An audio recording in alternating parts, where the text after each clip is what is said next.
Section 1.2 is on page 9, talks about solutions of some differential equations. Basically, they're going to start with calculus, the traditional calculus, solve each of the following initial value problem, and plot the solution for several values of y naught. We're going to really focus on just the solution. Describe few words. Yeah, in few words, you want to say what's going on. I mean, graphing is going to be an option. So if you notice, this is the same as saying v equal negative y plus 5. We just did that. Set it equal to 0. You know y equal 5 is an equilibrium. Well, let's see how that works. If I want to use calculus, this is a separable equation. So dy dt, if I cross multiply, and I'm really looking at dy over negative y plus 5 equals dt. And if I integrate, I will get, now you know what, it'll be easier, much simpler, if I just altered those. If I just made this a negative y minus 5 and made that a negative dt. This will be natural log of y minus 5 equals negative t, or y minus 5, or plus c of course, equal e to the negative t plus c, something that's going to come up a lot. If you recall from algebra back in the days, a to the x times a to the y is a to the x plus y. I need to go back. So I'm going to say y minus 5 equal e to the negative t times e to the c. That's a constant. So y minus 5 equal, I'm going to call it, you can call it some c2, e to the negative t. And y is going to equal some 5 plus c e to the negative t. Now notice, they gave us initial conditions. They said y of 0 equals 5 plus c times e to the 0, and that is y naught. So y naught is actually 5 plus c, right? And if I really look at c, that's really y naught minus 5. Plug that right there, and I'm looking at y equal 5 plus some y naught minus 5 times e to the negative t. And think about it. If I let this equal 0, I'll get y to equal a 5. What happened if y naught equal 5? Wouldn't that zero out and you'll get y equal 5, which is just a steady line equilibrium? So the limit as t approaches infinity, right, of e to the negative t of y, well, that's going to depend on the initial value. If the initial value is bigger than 5, rings a bell. That's what we did in the previous section. If y naught is bigger than 5, which is the equilibrium, if this is bigger than 5, then this is going to be positive. And this is a decaying. It's going to level off next to 5. Do you see that?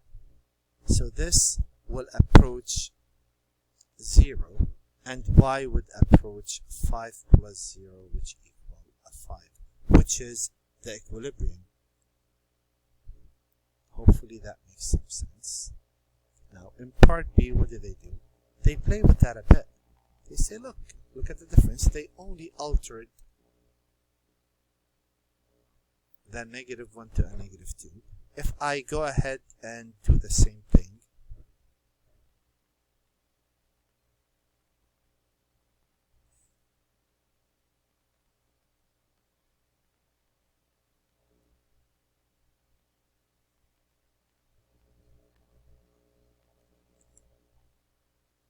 so if I multiply by 2, I'll get natural log of 2y minus 5 equaling negative 2t plus c. And 2y minus 5 equals c e to the negative 2t by the same analogy. This can happen all the time. And I can get y to equal the 5 over 2 plus c over 2 e to the negative 2t. Y of 0 equals 5 halves plus c over 2, and that's y naught. So if I solve for c,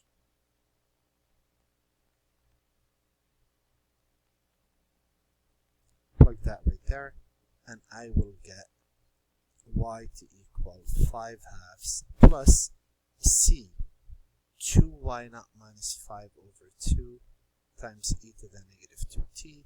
Y will equal 5/2 plus y naught minus 5/2 e to the negative 2t. And guess what? If I was to set this equal to 0, wouldn't you get y equal 5/2? Look what happened if I put 5/2. That will cancel, and you will end up with equilibrium. So what you need to know here is that in part B, if I take the limit as t approaches infinity, again, this is going to zero out, right? As e to the negative 2t zero out, I'm going to get 5/2 plus 0, which is 5/2. But do you agree that combining those two, this approaches 0? So the limit as t approaches infinity of e to the negative 2t approaches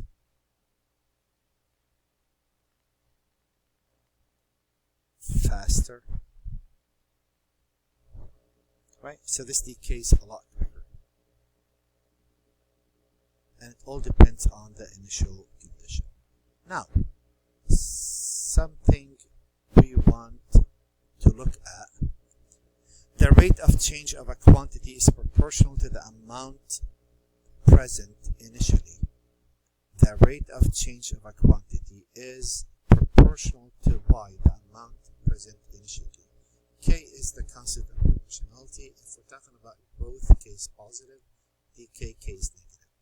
The book uses different formulas. We're going to use one formula fits all, and it's right there. So if I look at problem number 10, same page, a radioactive material such as the isotope thorium-234 disintegrates at a rate proportional to the amount present. Okay, that means dy dt equals ky, assuming y is the initial amount, right? That's normally how we go about it, but here they want q. You just have to really play with this a bit. So the q dt equals r times q, right? Right there. That negative in the book we're going to ignore. R is positive or negative, we're not going to worry about. Since it's decaying or what do you call it, growing, the problem will determine. If I'm going to solve this, cross multiply and divide by q, integrate natural log of absolute value of q will equal rt plus c. So q is e to the rt plus c, or simply q is c e to the rt. That would be the equation that I could use to find whatever is needed. Now in part A, they say if 100 milligrams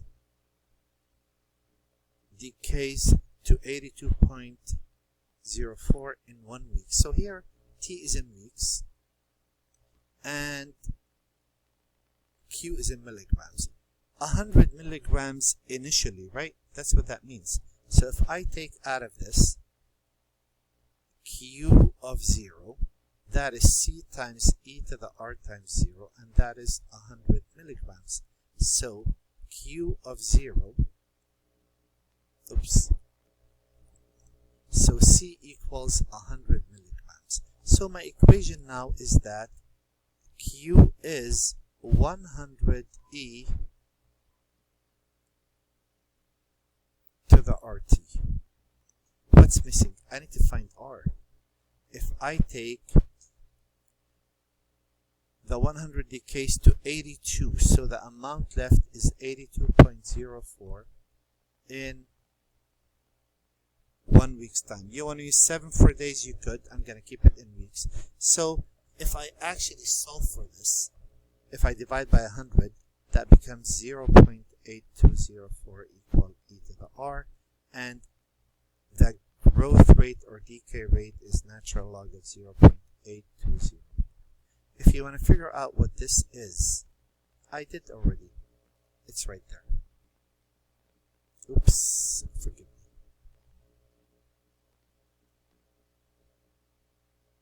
Oh, come on. I should be able to move it somehow. There. So you could say R equal that. If you want to use this, try and round it to like 4 or 5 decimals just to be accurate. Otherwise, you might be off from the answer in the back of the book. Find an expression for the amount at any given time. You could say the amount is always going to be 100e. Either you use natural log of 0.8204t, that's fine, or you say 100 e to the negative 0.19796t. Either of those is accepted. Alright? C. Find how long would it take until 1/2 of the original amount decays. So 50 equals 100 e. I'm going to use the 19796t. Divide by 100, isolate, that's 1/2 equal the exponential. And natural log of 1/2 will equal the negative 0.19791t. And t will equal natural log of 1/2 divided by negative 0.19791. And t will equal 3.501 weeks. You could multiply that by 7 if you want and say that's 24.5 days. I really don't care much about you transforming whatever the units in the problem is. It's all good. One more problem to go. I just want to go over part A.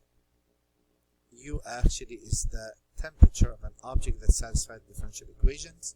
Right? This is Newton's cooling law. T is the constant ambient temperature. K is a positive constant. Alright. And the initial temperature is U sub 0 equal U naught. Well, I want to solve this. I'm going to separate this.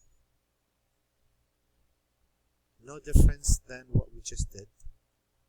The variable is U in this case.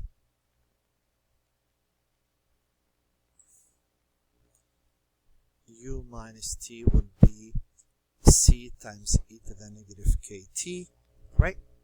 And U will equal the initial plus C e to the negative kt.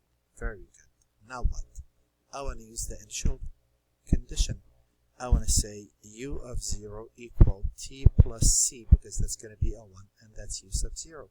So that indicates that C is U sub 0 minus T.